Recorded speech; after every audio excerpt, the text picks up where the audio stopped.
Hello students, आज के इस लेक्चर में हम सभी जो है कंपैरेटिव एडवांटेज थ्योरी पढ़ेंगे। और आप सभी को पता होगा कि कंपैरेटिव एडवांटेज जो है डेविड रिकार्डो की थ्योरी है।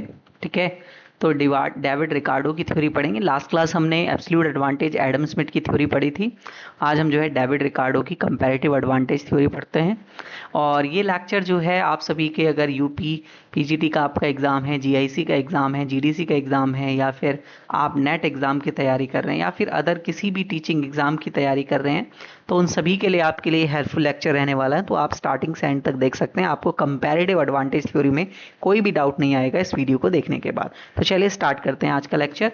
तो कंपैरेटिव एडवांटेज, सबसे पहले कंपैरेटिव एडवांटेज का मतलब क्या है, इस चीज़ को देखते हैं। तो आपने जब एब्सोल्यूट एडवांटेज देखा था, तो एब्सोल्यूट एडवांटेज में हमने देखा था कि अगर कोई भी कंट्री किसी भी प्रोडक्ट को एफिशिएंटली प्रोड्यूस करती है, उसके अंदर एफिशिएंसी आ जाती है, तो वो उस कंट्री वो बेसिकली स्पेशलाइज हो जाता है उस प्रोडक्ट को बनाने के लिए। हमने ये last class absolute advantage theory में भी देखा था, पढ़ा था इस बारे में।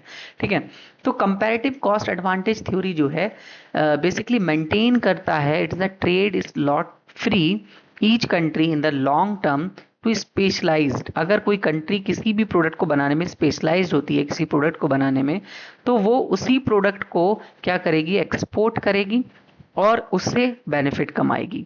क्यों? क्योंकि बेसिकली हम ये कहना चाह रहे हैं कि स्पेशलाइजेशन क्यों आया है, क्योंकि आप लेसर कॉस्ट में किसी भी गुड्स को प्रोड्यूस कर सकते हैं। अगर आप लेसर कॉस्ट में प्रोडक्शन कर सकते हैं किसी भी गुड्स का, let's say that goods x है, तो आपको गुड्स एक्स के अंदर एक कंपैरेटिव एडवांटेज देखने को मिलेगा।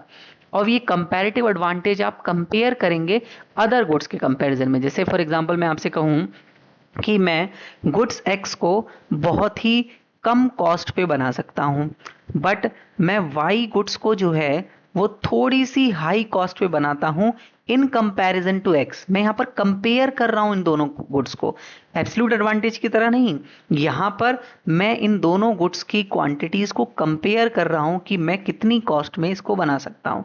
फॉर एग्जाम्पल कि अगर मैं 100 रुपीज़ स्पेंड करता हूँ एक्स को बनाने के लिए, तो मैं गुड्स वाई को बनाने के लिए मुझे 150 रुपीज़ स्पेंड करने पड़ रहे हैं, खर्च करने पड़ रहे हैं। तो मुझे ज़्यादा अमाउंट स्पेंड करना पड़ रहा है वाई को बनाने के लिए, एक्स को बनाने के लिए नहीं करना पड़ रहा है, कम करना पड़ रहा है एक्स वाई के कंपैरिजन में। तो मुझे इसमें कंपैरेटिव एडवांटेज मिलेगा। ठीक है, आप इसको यहाँ पर पढ़ सकते हैं, in whose product it is enjoy a comparative advantage in terms of real cost के टर्म में to obtain by any importation those commodity which be produced at a home only and at a comparative disadvantage। अगर आप comparative disadvantage है, it means आप कम cost में किसी चीज़ को नहीं बना पाते हैं, तो आप उस गुड्स को बाहर दूसरी कंट्री से इंपोर्ट करेंगे। ठीक है, तो according to the law of comparative advantage, even one nation is less efficient then has a absolute disadvantage with respect to the other nation in the production of both commodities is still basis of the mutual beneficial trade। it means जैसे आपने देखा था कि absolute advantage में हमारे पास किसी एक country को किसी प्रोडक्ट को बनाने में एडवांटेज होता था, बट ऐसा इसमें यह है कि अगर किसी कंट्री को किसी भी गुड्स में एब्सोल्यूट एडवांटेज नहीं है, ठीक है, उसे डिसएडवांटेज है, तब भी ट्रेड पॉसिबल है। डेविड रिकार्डो ने ये कहा। इसको मैं आपको ना एक टेबल की हेल्प से समझाना चाहूँगा। ठीक है, जैसे देखिए यहाँ पर, अगर आप यहाँ पर देखें तो इंडिया और यूएसए के बीच में दिखाया हुआ है कि unit produced by 1 unit of labour, 1 unit of labour India के अंदर और यूएसए के अंदर। तो अगर एक लेबर इंडिया के अंदर 120 केजी राइस बनाता है, तो यूएसए के अंदर वो 80 केजी राइस बनाता है वही लेबर। और वीट जो है वो इंडिया में 100 केजी प्रोड्यूस होता है, तो आपके पास यूएसए में 90 होता है। अगर आप यहाँ पर एब्सोल्यूट एडवांटेज निकालने बैठें, तो आप देखोगे कि इंडिया राइस यूएसए से ज़्यादा बना रहा है, बिल्कुल ठीक है। और वीट में अगर आप देखें तो वीट में भी इंडिया जो है यूएसए से ज़्यादा वीट बना रहा है। इट मीन्स एब्सोल्यूट एडवांटेज अगर आप यहाँ पर देख रहे हैं, तो एब्सोल्यूट एडवांटेज इंडिया को है बोथ गुड्स में, वीट में भी और राइस में भी। तो फिर यहाँ पर तो ट्रेड हैपन होगा ही नहीं, क्योंकि एब्सोल्यूट एडवांटेज थ्योरी तो यहाँ फेल हो गई। एब्सोल्यूट एडवांटेज थ्योरी ये कहती है कि अगर कोई गुड्स कोई कंट्री किसी गुड्स को ज़्यादा बना सकती है तो उसको एब्सोल्यूट एडवांटेज मिलेगा, बट ये एब्सोल्यूट एडवांटेज की थ्योरी तो यहाँ फेल हो गई। तो यहीं से ये जब absolute advantage theory Adam Smith की फेल हुई, यहीं से डेविड रिकार्डो कहते हैं कि अब अभी भी ट्रेड पॉसिबल है। रिकार्डो कहते हैं कि अभी भी ट्रेड पॉसिबल है। कैसे है? उन्होंने अपना कंपैरेटिव कॉस्ट एडवांटेज या कंपैरेटिव एडवांटेज थ्योरी लेकर आए, और कंपैरेटिव एडवांटेज ये कहती है कि अगर कोई कंट्री किसी भी गुड्स में उसे एब्सोल्यूट डिसएडवांटेज भी मिल रहा है, तो जब ट्रेड होगा, जब किसी कंट्री को किसी गुड्स में कम से कम लेस डिसएडवांटेज है, तो जिस भी गुड्स में उसको लेस डिसएडवांटेज है, इट मींस उसको उस गुड्स में कंपैरेटिव एडवांटेज है। ठीक है, तो इसको मैं ऐसे समझाना चाहूंगा। ठीक है, जैसे यहां पर अगर आप इसको मैं नेक्स्ट स्लाइड में लेता हूं। ठीक है, अगर मैं इसी सेम एग्जांपल पे चलते हैं, जो कि हमारा इंडिया, ठीक है, और यूएसए वाला एग्जांपल था। यहाँ पर हमने देखा था 120 और 80, और ये था 190। ठीक है, ये थी राइस की यूनिट्स और ये थी वीट की यूनिट्स। ठीक है, रुक जाइए, ये थी वीट की यूनिट्स। ठीक है, तो अगर आप यहाँ पर देखें तो अगेन यहाँ पर इंडिया को ही दोनों में एब्सोल्यूट एडवांटेज मिल रहा है। तो एब्सोल्यूट एडवांटेज अगर चेक करने बैठेंगे तो आपको देखने को मिलेगा कि इंडिया को ही एब्सोल्यूट एडवांटेज है राइस में भी और वीट में भी। कैसे चेक करते हैं? देखिए, चेक करके मैं बताता हूँ आपको। चेकिंग एब्सोल्यूट एडवांटेज मैं शॉर्ट में लिख रहा हूँ। ठीक है, तो इसके लिए हमारे पास एक सिंपल सा फॉर्मूला है कि राइस प्रोडक्शन इन इंडिया, ठीक है, अपॉन में, शॉर्ट में लिख देता हूं, इन इंडिया अपॉन में वीट प्रोडक्शन इन इंडिया। ठीक है, वो क्या होना चाहिए? Is greater than, less than 1, is greater than, sorry, यहां पर ना मुझे राइस प्रोडक्शन ही लिखना चाहिए था, राइस प्रोडक्शन इन यूएसए। ठीक है, यहां पर मुझे लिखना चाहिए था,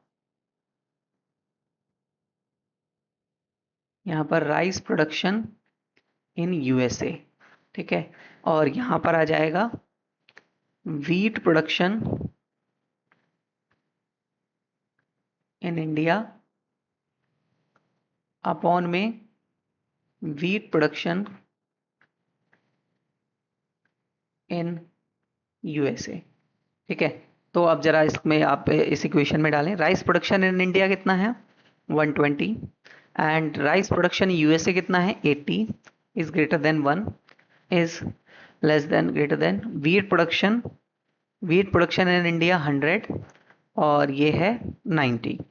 तो अगर आप इस चीज को देखें तो ये तो ग्रेटर देन 1 आ रहा है ना, ये तो ग्रेटर देन 1 रेशियो आएगा अगर आप इसको कैलकुलेट करेंगे, बट ये लेस देन 1 नहीं आएगा।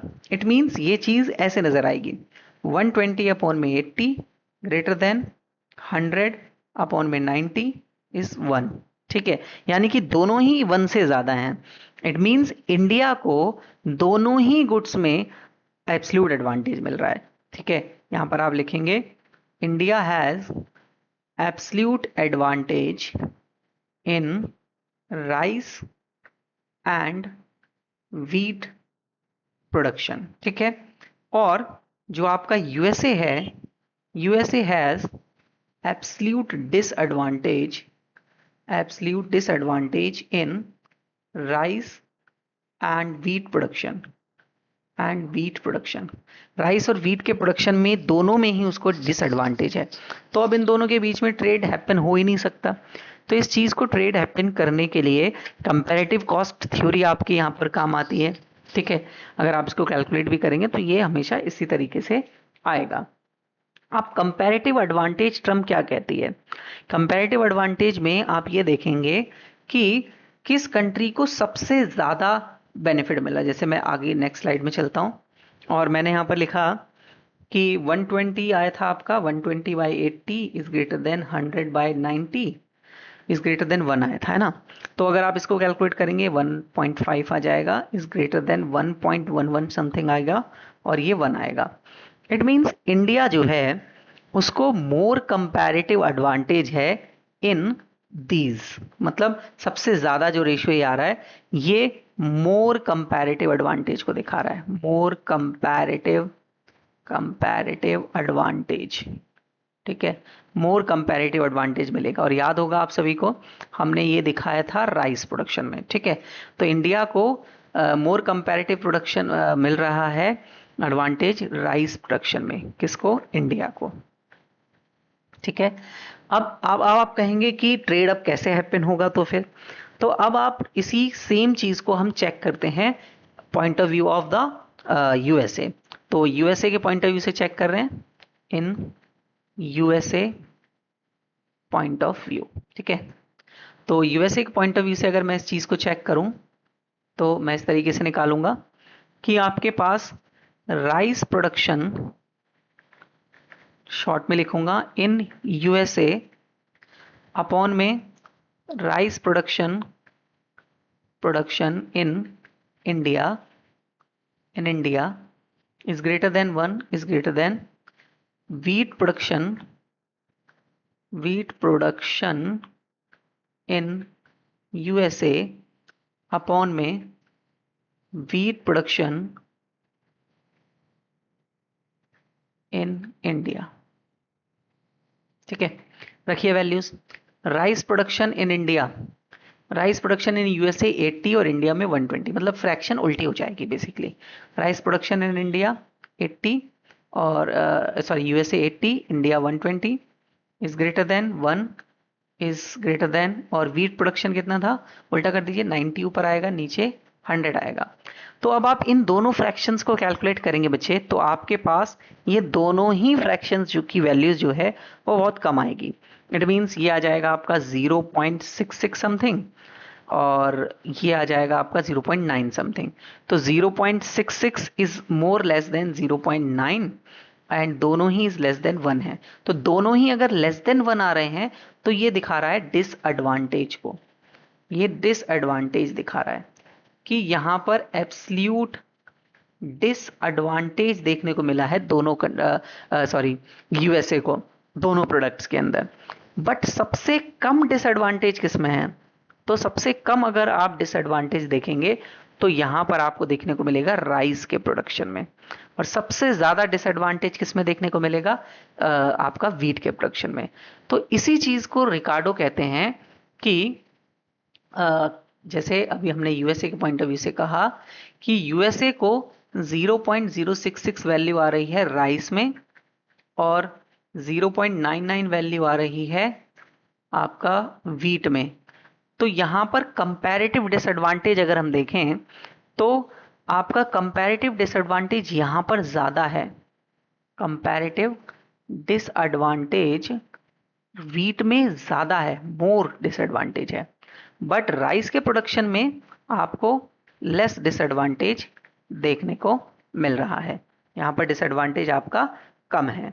ठीक है, तो हम इसलिए कहेंगे कि कंपैरेटिव डिसएडवांटेज, मोर कंपैरेटिव डिसएडवांटेज है किसमें, राइस के प्रोडक्शन में।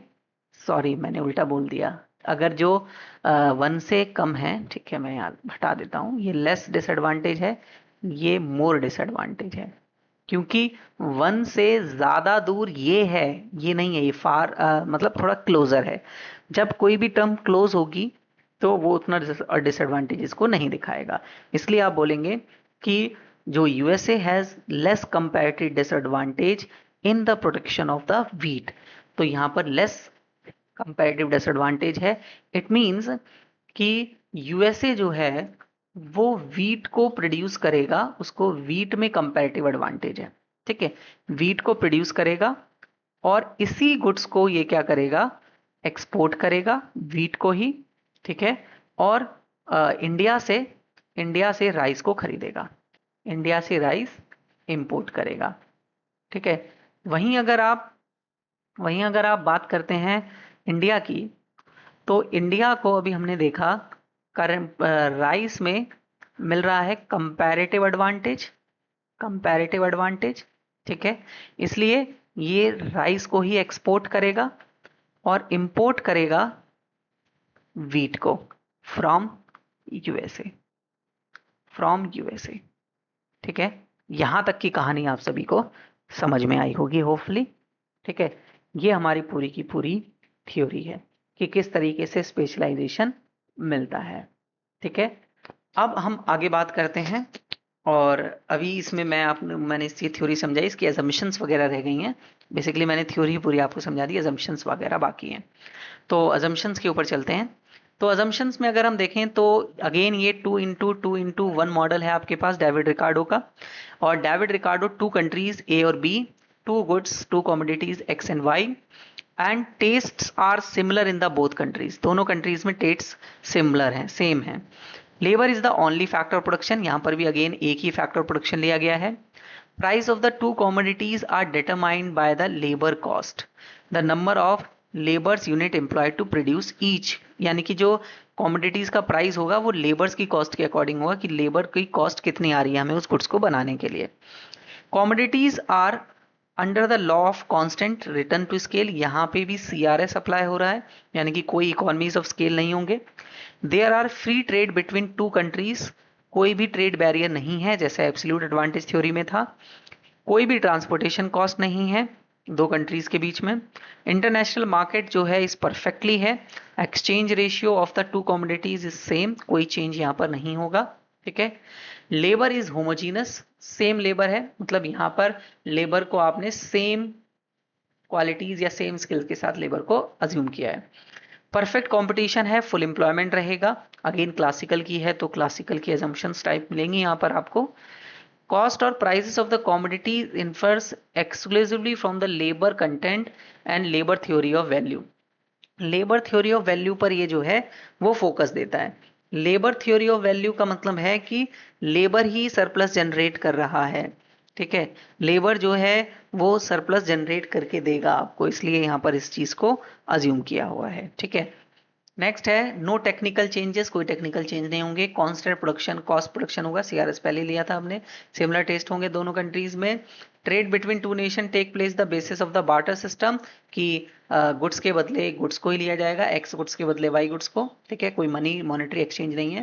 Factors of production are perfectly mobile हैं within each country, but the perfectly immobile between countries, दोनों कंट्रीज में। इट मीन्स इंडिया से यूएसए नहीं जा सकता कोई भी लेबर। ठीक है, ये मोबिलिटी अवेलेबल नहीं है, but with in the country mobile है किसी भी सेक्टर्स में। ठीक है, तो चलिए देखिए थ्योरी को स्टार्ट करते हैं। तो थ्योरी जो है आप अगर इसको पढ़ना चाहें तो आप इसको पढ़ सकते हैं यहाँ से कि क्या क्या बेसिकली यहाँ पर बात कही गई है।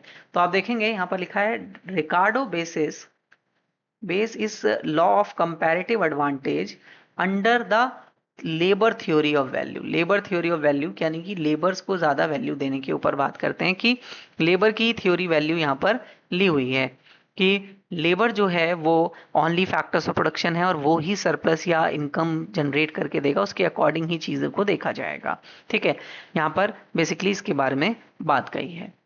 According to the labour theory of value, the value और price of the commodity, price और वैल्यू जो है कॉमोडिटी का, it's depend on exclusively on the amount of labour going into the production, किस प्रोडक्शन में आपने कितने लेबर्स को लगाया है। ठीक है, besides the labour is used in the same fixed proportion in production of all commodity, same fix proportion में हर एक गुड्स में हमने लगाया हुआ है। गिव दिस assumption कि रिकार्डो shows the trade is possible between two nation even when one country has an absolute advantage, अगर केवल एक ही कंट्री को दोनों गुड्स में एब्सोल्यूट एडवांटेज भी है तब भी ट्रेड पॉसिबल है। डेविड रिकार्डो इस बारे में बात करते हैं जहां पर वो अपने कंपैरेटिव एडवांटेज थ्योरी को लेकर आते हैं, और उसको थोड़ी देर पहले मैंने आपको समझाया भी कि कंपैरेटिव एडवांटेज थ्योरी किस तरीके से डिफर कर रही है यहाँ पर। ठीक है, चलिए तो ये मैंने आपको यहाँ पर समझाया कि किस तरीके से अगर एब्सोल्यूट एडवांटेज दोनों ही गुड्स में किसी कंट्री को भी मिल रहा है तब भी ट्रेड जो है पॉसिबल है, और किस तरीके से ट्रेड जो है किया जा सकता है। क्लियर है, आपको अच्छे से समझ में आया होगा। तो मैं इसको अगर इन शॉर्ट पूरा समराइज करके लिख लूं तो हमें ये पता चला कि जो इंडिया को मोर कंपैरेटिव एडवांटेज मिल रहा है राइस के प्रोडक्शन में और लेस कंपैरेटिव एडवांटेज मिल रहा है वीट के प्रोडक्शन में, इसलिए वो राइस को प्रोड्यूस करेगा और इसी को एक्सपोर्ट करेगा। वहीं अगर आप यूएसए के बारे में बात करते हैं तो यूएसए को मोर कंपैरेटिव डिसएडवांटेज मिल रहा है इन राइस प्रोडक्शन, ठीक है, और लेस कंपैरेटिव डिसएडवांटेज मिल रहा है इन वीट प्रोडक्शन। और इसको जिसमें लेस कंपैरेटिव डिसएडवांटेज मिल रहा है, इट मींस इसके लिए ये कंपैरेटिव एडवांटेज है। इसलिए इन दोनों कंट्रीज के बीच में जो ट्रेड हैपन होगा वो कैसे होगा? वो हैपन होगा कि जो आपके पास इंडिया है, इंडिया जो है, इंडिया एक्सपोर्ट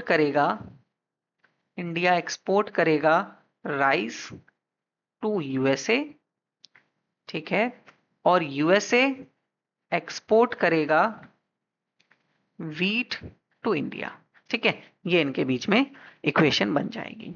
क्लियर है? सिंपल है। चलिए अब आप इस टेबल को और देख लें। ये बेसिकली डोमेस्टिक एक्सचेंज या अपॉर्चुनिटी कॉस्ट को दिखाएगा कि एक यूनिट ऑफ राइस कितने यूनिट ऑफ वीट के इक्वल है। तो यहां पर अगर हम बात करें कि आपकी 120 यूनिट ऑफ राइस, इंडिया के पॉइंट ऑफ व्यू से पहले मैं बात कर रहा हूं, 120 यूनिट ऑफ राइस इक्वल है 100 यूनिट ऑफ वीट के। ये राइस है, ये वीट है। अगर हम निकालना चाहते हैं कि 1 यूनिट ऑफ राइस कितने यूनिट ऑफ वीट के इक्वल होंगे, तो 100 डिवाइडेड बाय 120, इट मींस 5/6 आ जाएगा। इसको आप डिवाइड करेंगे तो अप्रोक्सीमेटली 0.83 ये बनेगा, 0.83 यूनिट ऑफ वीट, ठीक है। और अब हम यूएसए के पॉइंट ऑफ व्यू से अगर बात करें तो 80 राइस इक्वल है 90 वीट्स के। तो 1 यूनिट ऑफ राइस इक्वल होंगे 90/80, कट करोगे 9/8 आ जाएगा। इसको भी डिवाइड करोगे 1.125 यूनिट ऑफ वीट के, ठीक है। तो यहां से भी हमें पता चल रहा है कि यूएसए के लिए 1 यूनिट ऑफ राइस ज्यादा यूनिट ऑफ वीट दे रहा है, और वहीं इंडिया के लिए 1 unit of rice 0.83 unit of wheat दे रहा है। तो इंडिया के लिए राइस ज्यादा कीमती नजर आ रहा है इन कंपैरिजन टू यूएसए, और यूएसए के लिए वीट ज्यादा कीमती नजर आ रहा है इन कंपैरिजन टू इंडिया, ठीक है। अब इनके अगर आप कर्व को देखें कि इनमें ट्रेड किस तरीके से पॉसिबल होगा, तो इनके बीच में ट्रेड पॉसिबल होगा जब आपका एक्सचेंज रेशियो, या जी हम कहें ट्रेड के लिए, तो जो 1 यूनिट ऑफ राइस, ठीक है, rice for 0.83 unit of clothes, wheat, ठीक है, वीट जो कि है लेस देन इक्वल्स टू होगा, ठीक है, और इंडिया के पॉइंट ऑफ व्यू से and greater than equals to होगा 1.125 के लिए, अगर आपको गेन करना है फ्रॉम ट्रेड से, ठीक है। ट्रेड की करने के लिए इससे ज्यादा नहीं होना चाहिए और ये इससे कम नहीं होना चाहिए, बिटवीन दिस होगा। मतलब 0.83 से लेके 1.1255 के बीच में एक्सचेंज रेशियो होना चाहिए, उसके बीच में एक्सचेंज होगा, वरना नहीं होगा। डायग्राम अगर आप इसका देखें, ये डायग्राम मैंने एक बनाया हुआ है। यहाँ पर हम वीट की यूनिट्स को ले रहे हैं और यहाँ पर हम राइस की यूनिट्स को ले रहे हैं, ठीक है। तो यहाँ पर आप राइस 0.1 यहाँ पर शो हो रहा है, और ये 0.83 एंड 0, और यहाँ पर 1.125 डायरेक्ट मैंने एक्सचेंज रेशियो यहाँ पर ले लिए हैं, ठीक है। कि आपका ये वाला जो कर्व है ये यूएसए के पॉइंट ऑफ व्यू से है और ये इंडिया के पॉइंट ऑफ व्यू से है। तो आप देख सकते हैं इंडिया के लिए 1 unit rice 0 unit of wheat, and 0.83 unit of wheat and 0 unit of rice. और वहीं यूएसए के लिए 1.125 unit of wheat and 0 unit of rice and 0 unit of wheat and 1 unit of rice, दोनों के लिए। ठीक है, तो यहाँ पर इसके लिए व्हीट ज्यादा है। तो इनके बीच में गेन कहाँ पर होगा? तो अगर ये लोग ट्रेड कर कर गेन करना चाहते हैं तो इनके लिए ट्रेड से गेन होगा इस वाले पोर्शन में। ठीक है, ये वाला पोर्शन जो है हमारे पास,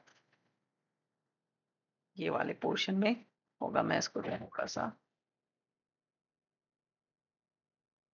ये वाला रीजन जो है, ये वाला, ठीक है, इसके अंदर इनके बीच में ट्रेड होगा, क्योंकि मैंने अभी थोड़ी देर पहले बताया कि डोमेस्टिक एक्सचेंज रेट 0.83 से कम नहीं होना चाहिए, इसे सॉरी ज़्यादा नहीं होना चाहिए, एंड 1.125 से कम नहीं होना चाहिए। तो इसके बीच में ये जो है वो आपके पास डोमेस्टिक एक्सचेंज रेट होगा। तो ये वाला जो पोर्शन पूरा हमारा है, इस पोर्शन में इनके बीच में ट्रेड होगा। ठीक है, ये ट्रेड का पोर्शन हमारे पास हो गया। क्लियर है? तो आप सभी को यहां तक समझ में आया होगा कि डेविड रिकार्डो की थ्योरी क्या कह रही है। अब डेविड रिकार्डो की थ्योरी के कुछ क्रिटिसिज्म भी हैं। ये थ्योरी कहीं कहीं पर फेल भी होती है, कहीं कहीं पर चीज़ों को गलत बताया जाता है कि ऐसा नहीं होना चाहिए। जैसे यहाँ पर अनरियलिस्टिक अजम्पशन ली गई है लेबर कॉस्ट की, कि labour is the only cost, labour theory value के ऊपर कॉस्ट ली गई, जो कि अनरियलिस्टिक अजम्पशन है। ये एक तरीके से मोस्ट ऑफ द इकोनॉमिस्ट ने क्रिटिकल इसको बताया कि ज़रूरी नहीं है कि केवल और केवल लेबर ही प्रोडक्शन के लिए कंसिडर करा जाए, नॉन लेबर कॉस्ट्स भी हो सकती हैं लेबर कॉस्ट्स के अलावा। ठीक है, टेस्ट सिमिलर हो दोनों कंट्रीज का ऐसा ज़रूरी नहीं है, डिसिमिलर टेस्ट्स भी हो सकते हैं। And assumption of the fix proportion के बारे में इसने कहा था कि हम अज्यूम कर रहे हैं कि labour use in the same proportion, यानी same fix proportion in the all commodities.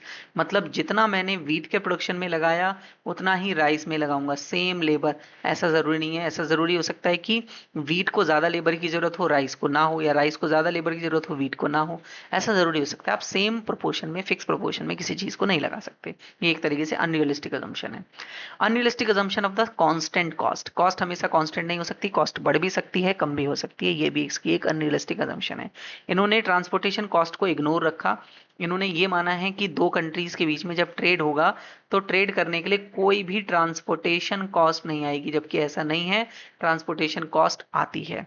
ठीक है, मोबिलिटी ऑफ फैक्टर्स, फैक्टर्स की मोबिलिटी में इन्होंने with in the country allow करा है और बिटवीन कंट्रीज अलाउ नहीं करा है। मतलब इंडिया में ही लेबर मूव कर सकते हैं, but India to USA move नहीं कर सकते, जो कि एक अनरियलिस्टिक अजम्पशन है। इन्होंने नेग्लेक्ट कर दिया रोल ऑफ टेक्नोलॉजी को, टेक्नोलॉजिकल रोल को इन्होंने नहीं देखा कि टेक्नोलॉजी से भी आप अचीव कर सकते हैं कंपैरेटिव एडवांटेज, बट ऐसा इन्होंने नहीं कहा। ये एक वन साइडेड थ्योरी नजर आती है कि इन्होंने केवल और केवल कंसीडर करा सप्लाई साइड को। ठीक है, इन्होंने सप्लाई साइड को ही देखा है और इन्होंने इग्नोर कर दिया डिमांड साइड को। इन्होंने डिमांड साइड को नहीं देखा। ठीक है, केवल और केवल सप्लाई साइड के बारे में ही फोकस किया है। ठीक है, नेक्स्ट है कि इम्पॉसिबिलिटीज ऑफ द कंप्लीट स्पेशलाइजेशन। यहां पर ये कंप्लीट स्पेशलाइजेशन के बारे में बात करते हैं। ये कंप्लीट स्पेशलाइजेशन, इनकम्प्लीट स्पेशलाइजेशन का ये कॉन्सेप्ट आपको और आगे जब थ्योरीज में जाओगे तो आपको बहुत अच्छे समझ में आएगा। अभी के लिए आप ये समझ सकते हैं कि कंप्लीट स्पेशलाइजेशन का मतलब हमने ये कहा कि जैसे इंडिया जो है वो पूरे तरीके से उसको स्पेशलाइज हो गया था राइस में, तो वो राइस को ही प्रोड्यूस करेगा और वीट को प्रोड्यूस ही करना बंद कर देगा। इसका प्रोडक्शन जो है वो बिल्कुल ही जीरो कर देगा। ऐसा नहीं होता इन रियल लाइफ। ठीक है, जैसे यूएसए था, यूएसए वीट का ही प्रोडक्शन करेगा और राइस का प्रोडक्शन जो है बिल्कुल जीरो कर देगा। ऐसा जो है इन रियल लाइफ नहीं होता। इसलिए ये थ्योरी अगेन यहाँ पर भी फेल होती है। आगे आप जब एचओ थ्योरीज वगैरह पढ़ोगे तो आपको वहां पर ये चीजें समझ में आएंगी, हावलर की कॉस्ट थ्योरी वगैरह आप पढ़ोगे तो। ठीक है, तो होपफुली सभी स्टूडेंट्स को ये अच्छे से समझ में आया होगा। ठीक है, तो यहाँ पर हमने डेविड रिकार्डो की कंपैरेटिव एडवांटेज थ्योरी कंप्लीट कर ली है। आप सभी को अगर ये वीडियो अच्छा लगा हो तो आप इस वीडियो को ज़्यादा से ज़्यादा अपने दोस्तों के साथ शेयर करें और आप कमेंट करके बताएं कि आपको किसी टॉपिक पर अगर वीडियो चाहिए हो तो आप लाइक ज़रूर कर दें और शेयर ज़रूर करें आप। बाकी हम नेक्स्ट वीडियोस में मिलते हैं। और आप सभी के लिए मैं MCQ टेस्ट सीरीज भी यहाँ पर लाया हूँ, तो MCQ टेस्ट सीरीज भी हमारे चैनल पर चल रही है, अगर आप प्रैक्टिस करना चाहते हैं तो उस सीरीज के थ्रू आप प्रैक्टिस कर सकते हैं। चलिए नेक्स्ट वीडियो में मिलते हैं।